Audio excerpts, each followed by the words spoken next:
Article 43, to secure a living wage, a decent standard of life and social and cultural opportunities for all workers।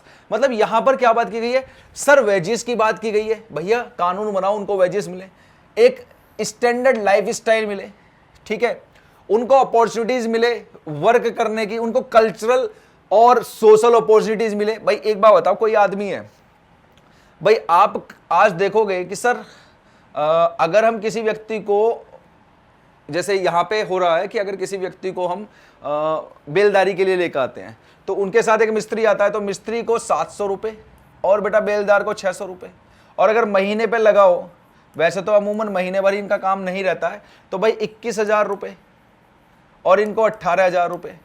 तो बेटा कहा जाए तो ये थोड़ा बहुत अपने घर परिवार को पाल सके, थोड़ा बहुत अपने घर परिवार के लिए ठीक से कर सकें, तो इसके लिए कुछ चीजें सेट की गई हैं कि भैया इतना तो मिलना ही चाहिए, इतना तो होना ही चाहिए, ताकि ये लोग अपने जीवन को अच्छे ढंग से जी सकें, अपने बच्चों को ठीक से रख सकें, उनको अच्छे से पाल सकें।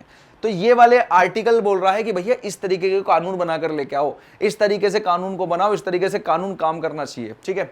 आर्टिकल 43A, अब देखो ये है भाई, आप मुझे एक बात बताओ सर, हमारा ओरिजिनली आर्टिकल क्या है सर? आर्टिकल 43 है, उसी में ही दो आर्टिकल ऐड ऑन किए गए, कौन सा? आर्टिकल 43A, और एक ऐड किया गया बेटा आर्टिकल 43B।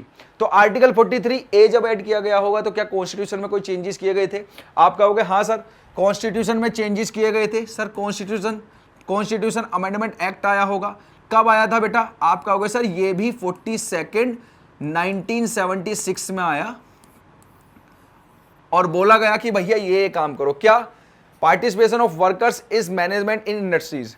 मतलब क्या है यहां पर? यहां का मतलब क्या है सर? यहां का मतलब है, सबसे बड़ी बात यहां ध्यान रखना है बेटा, एक तरीके से बोनस, एक तरीके से बोनस की बात करते हैं। जैसे बोनस की बात करते हैं, यहां बोला गया कि अगर कोई वर्कर है और वो किसी कंपनी में काम कर रहा है, किसी कंपनी में काम कर रहा है, और इस कंपनी को प्रॉफिट होता है, इस कंपनी को कोई प्रॉफिट होता है, तो उस प्रॉफिट का कुछ शेयर किसको देना होगा सर? वर्कर को देना होगा। तो यहां पर ये वाली बात की गई है कि भैया प्रॉफिट में जो हिस्सेदारी होगी वो सिर्फ कंपनी की नहीं होगी, वर्कर की भी होगी, उसमें से कुछ हिस्सेदारी। तो अब आप देखते हो सर, जो भी सेंट्रल गवर्नमेंट में जितने भी एम्प्लॉय हैं, सेंट्रल गवर्नमेंट में जितने भी सर एम्प्लॉय हैं, वो सारे एम्प्लॉयों को बेटा ईयर में 12 मंथ होते हैं, ईयर में 12 मंथ्स होते हैं, लेकिन इनको 13 मंथ्स की सैलरी मिलती है, मतलब 1 मंथ्स की एक्स्ट्रा सैलरी मिलती है। तो वो किसके थ्रू मिली सर? आर्टिकल 43A के थ्रू ये वाली लो लाया गया, ठीक है। Article 43C sir, promotion of cooperative societies का प्रमोशन जारी किया गया कि प्रमोट करो इन कोऑपरेटिव सोसाइटीज को।